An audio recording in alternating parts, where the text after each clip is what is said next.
मोदी जी वापस नहीं ले रहे हैं इस कानून को, तो हम लोग भाजपा को मिट्टी में मिलाकर रख देंगे। वही विरोध कर रहा है जो जाति के आधार पर SC, ST, OBC के बच्चों का शोषण करने का काम करता है, उनको अपमानित करने का काम करता है। ये जो UGC एक्ट लाई है, ये हमारे जो हम लोगों का डेथ वारंट है पूरे हिंदू समाज का। आपको बता दें कि छोटा सा बच्चा चलना बाद में सीखता है, पहले उसके दिमाग में यह ठोक दिया जाता है कि किसके साथ में खाना है, किसके साथ में बैठना है, किसके साथ में चलना है, किसके साथ में दोस्ती करनी है, किसके साथ पीना है, किसके साथ खाना है और कौन तुम्हें दोस्त बनाना है। यह वो जातिगत इंजेक्शन ये देते हैं अपने घरों में बच्चों को, जिससे कि बच्चे सबसे पहले जातिवाद सीखते हैं अपने घरों से। किसी को छोटा कहते हैं, किसी को बड़ा कहते हैं, तो जातिवाद पहले, जातिवाद की सबसे बड़ी नर्सरी पहले उनका घर होता है। यही वजह है कि बाबा साहब ने कहा था कि जिस गांव में जातिवाद होता है वो गांव छोड़ दो, जिस शहर में जातिवाद होता है वो शहर छोड़ दो। लेकिन आखिरकार आप जाओगे कहां? आपको रहना तो इसी पृथ्वी पर है, इसी देश में है। आप ऐसे लोगों का डटकर मुकाबला कीजिए, उन्हें टक्कर दीजिए, और जो ऐसे लोग जो विरोध कर रहे हैं इस पे चर्चा की जाए कि आखिर आपको दिक्कत क्या है। इस कानून को पहले पढ़िए। यह कानून कोई ऐसे ही नहीं बना दिया गया है कि सूजी ले लो, घी ले लो और हलवा बना दिया आप इसको। ये कोई हलवा नहीं है, ये कानून है। इसे बनाने के लिए बड़े सर्वे हुए हैं और इसमें जो है कई रिपोर्ट लगी हैं, और तब जाकर के ये जो निचोड़ निकला है तब ये कानून बना है। ये कानून कोई किसी एक दो व्यक्ति के द्वारा नहीं बनाया गया है, इसमें पूरी टीम लगी है, अधिकारी लगे हैं, बड़े बड़े इसमें ब्यूरोक्रेट्स लगे हैं, और जो पढ़े लिखे लोग हैं उनके द्वारा ये कानून बनाया गया। जिस तरह से OBC को बहकाकर 1990 के दशक में मंडल आयोग का विरोध किया गया था, यदि यह सवर्ण भी ऐसा ही करते हैं, लोगों को बहकाकर अनपढ़ गंवारों की तरह किसी सरकारी संपत्ति को नुकसान पहुंचाते हैं, तो हम सरकार से यही मांग करते हैं कि वह ऐसे उपद्रवी लोगों को पकड़ पकड़कर पुलिस के हवाले करें, उन पर राष्ट्रीय सुरक्षा कानून के तहत कार्रवाई की जाए, इन पे जो है रासुका लगाया जाए, और जो हर्जाना जो है ऐसे लोगों से ही वसूल किया जाए, क्योंकि इन्होंने देश को अपनी बपोती समझ लिया है। यह 150 करोड़ का देश है, यहाँ केवल चंद लोगों की नहीं चलेगी। आपको बता दें कि नरेंद्र मोदी सरकार जिस कानून को लेकर आई है उस कानून का नाम है UGC इक्वलिटी रेगुलेशन एक्ट 2026, और यह कानून 15 जनवरी से ही देश में लागू कर दिया गया है। आपको बता दें कि इस कानून की आखिर जरूरत क्यों पड़ जाती है, इसके बारे में कोई भी बताना नहीं चाहते हैं। देश में जितना भी मीडिया है, चाहे तिवारी, चाहे पांडे जी हों, चाहे चौरसिया हों, चाहे जितनी भी ये सवर्ण क्लास के लोग हैं, पूरी मीडिया में इनका कोई ऐसा बड़ा योगदान नहीं है कि इस कानून के बारे में किसी को विस्तार से बताया जाए। और देश में जो विवाद फैलाने लग गए हैं यह लोग, इस पे विराम लगाने की बजाय इसमें आग में घी डालने का काम यह मीडिया वाले भी कर रहे हैं। कुछ लोग तो ऐसे हैं कि जो खुद कह रहे हैं कि पांडे जी और चतुर्वेदी जी और तिवारी जी, जितने भी लोग बैठे हुए हैं मेनस्ट्रीम मीडिया में या सोशल मीडिया में, ये जो है उनके कहने पर ये कह रहे हैं कि आप इस खबर को जो है प्रमुखता से दिखाइए, और देश में ये जो कानून आया है इसे हटवाने की पूरी कोशिश कीजिए। जो नॉर्थ ईस्ट इलाका है, जहां बड़ी संख्या में जो है स्टूडेंट आते हैं, दिल्ली में, गाजियाबाद में, गुड़गांव में, नोएडा में, या और जो राज्य हैं उत्तर भारत के, जब ये नॉर्थ ईस्ट के स्टूडेंट यहाँ पर आते हैं तो उनके साथ भी भेदभाव किया जाता है, चाहे मणिपुर के हों, चाहे मेघालय के हों, चाहे त्रिपुरा के हों, तो वह भी यहाँ सुरक्षित नहीं है, उन्हें नए नए नामों से पुकारा जाता है। तो ये जो स्पेशल एक प्रजाति है जो खुद को कहती है कि हम तो मुंह से पैदा हुए हैं, कभी कहते हैं कि हम तो भुजाओं से पैदा हुए हैं, कभी कहते हैं कि हम तो जो है पेट से पैदा हुए हैं। जब आप पेट से पैदा होते हो, आप भुजाओं से पैदा होते हो, आप मुंह से पैदा होते हो, तो आप तो बहुत शक्तिशाली आदमी हो। ये तो आप नई प्रजाति लेकर के आ गए हैं देश में। यदि आप इतनी बलवान तलवारधारी, आप इतने शक्तिशाली थे, आपके बुजुर्ग भी, तो आप जो है यहाँ पर 700 साल गुलाम क्यों रहे? यहाँ पर 200 साल अंग्रेजों ने राज क्यों किया था? क्योंकि आपके अंदर भेदभाव था। आपने SC ST OBC को न जीने दिया।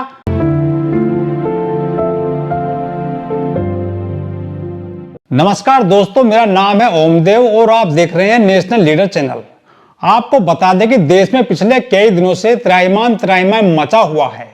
लोग झंडे उठाए फिर रहे हैं और जगह जगह पर कोई कसम खा रहा है, कोई मंदिर में जा रहा है, कोई नरेंद्र मोदी और अमित शाह के फोटो पर जूते बरसा रहा है। यह कौन लोग हैं? यह कोई विदेशी बांग्लादेशी, ईरानी, इराकी या कोई फ्रांस या अमेरिका या दुश्मन देशों के निवासी नहीं है। ये अपने देश के वह लोग हैं जो मोदी जी से और अमित शाह जी से बहुत प्यार करते थे। मोदी जी के नाम पर मंदिर बनाए थे, उनकी पूजा करते रहते हैं। लेकिन अब उन्होंने मोदी जी के नाम पर जो है एक पूरा मोर्चा खोल दिया है। कह रहे हैं कि जो नरेंद्र मोदी जी हैं, देश के जो प्रधानमंत्री हैं, यह एक ऐसा डेथ वारंट लेकर के आ गए हैं हमारे बच्चों के लिए।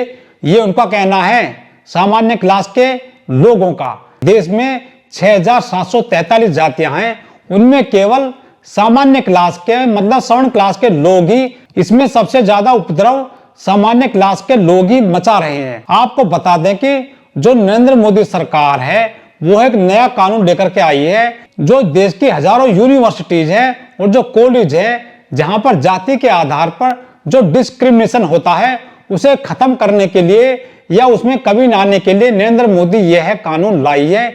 आपको बता दें कि पूरे देश में एक सर्वे किया गया था। यह सर्वे किया गया था कि जब 2016 में मृत्यु हुई थी फांसी लगने के बाद रोहित वेमुला की, तो यह एक याचिका डाली गई थी कोर्ट में कि आखिर ये जो देश में हजारों यूनिवर्सिटी हैं, जो कॉलेज है, यहाँ पर SC ST OBC की जो स्टूडेंट है, आखिर इनके साथ में डिस्क्रिमिनेशन क्यों होता है, मतलब जातिगत भेदभाव लिंग के आधार पर क्यों होता है, रंग के भेद पर क्यों होता है। जब नरेंद्र मोदी सरकार ने इस मामले में सर्वे करा तो सामने निकलकर यह आया कि देश के जितने भी यूनिवर्सिटी हैं और कॉलेज हैं वहां पर SC ST OBC स्टूडेंट्स के साथ में जातिगत भेदभाव होता है बड़े पैमाने पर।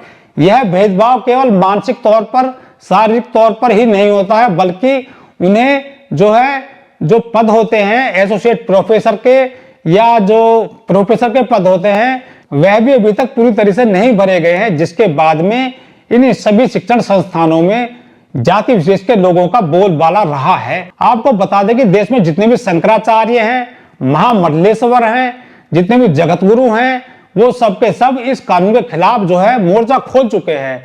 और जगह जगह पर कोई जो है एक टांग पर खड़ा हो रहा है, कोई दो टांग पर खड़ा हो रहा है, और कोई कसम खा रहा है मंदिर में जाकर, और कोई कह रहा है कि हम जो है इस कानून को बिल्कुल भी देश में लागू नहीं होने देंगे। वह दूसरी बात है कि नरेंद्र मोदी सरकार ने इस कानून को 15 जनवरी से देश में लागू कर दिया है। तो यह जो सवर्ण क्लास के लोग हैं, क्या यही इस देश में रहेंगे? क्या वो इस देश का विकास कर रहे हैं? बाकी 85% लोग क्या देश में विकास नहीं कर रहे हैं? क्या देश में 85% जो अन्य लोग हैं, क्या वो देश में जो है मेहनत नहीं करते हैं? पढ़े लिखे वो भी हैं, वो भी आपकी तरह काबिल हैं, लेकिन उनको सिर्फ मौके नहीं दिए जा रहे हैं। लेकिन हम जिस मुद्दे की बात कर रहे हैं वह है UGC जो नया कानून लेकर के आई है। बहुत सारे लोगों के दिमाग में यह ठोक दिया गया है कि नरेंद्र मोदी सरकार यह कानून लाकर जो सवर्ण क्लास के जो स्टूडेंट हैं उनके लिए डेथ वारंट ले आई है, और लोगों में यह हो सकता है कि भ्रामक सूचना फैलाई जा रही है। ना तो लोगों ने पूरी तरह से कानून पढ़ा है और ना लोग इसको फॉलो करना चाहते हैं। कुछ लोग ऐसे हैं जिनके दिमाग में जातिवाद भरा पड़ा है, जो जातंकी हैं, जिनको नया शब्द दे दिया गया है। आखिर ये क्यों नहीं चाहते कि देश में सुधार हो? घोड़ी पर ये किसी को नहीं बैठने देते, ना उनको अधिकार देना चाहते हैं। और जब ये यूनिवर्सिटी में एक नया कानून आ गया है तो उसका भी पूरी तरह से पुरजोर विरोध कर रहे हैं। वहीं दूसरी तरफ जो लोग मोदी जी को और अमित शाह जी को और भाजपा को पूरी तरह से चाहते थे वे इसके खिलाफ खड़े हो गए हैं। कुछ लोग गाड़ियों से झंडे उतार रहे हैं भाजपा के, कुछ लोग कह रहे हैं कि अब हम बीजेपी को वोट नहीं देंगे। इनको यह पता होना चाहिए तुम्हारे ही वोट से ही जो है देश में सरकार नहीं चल रही है। यह देश जो है 150 करोड़ लोगों का है, लेकिन इन लोगों ने बीजेपी को अपनी बपौती समझ लिया है।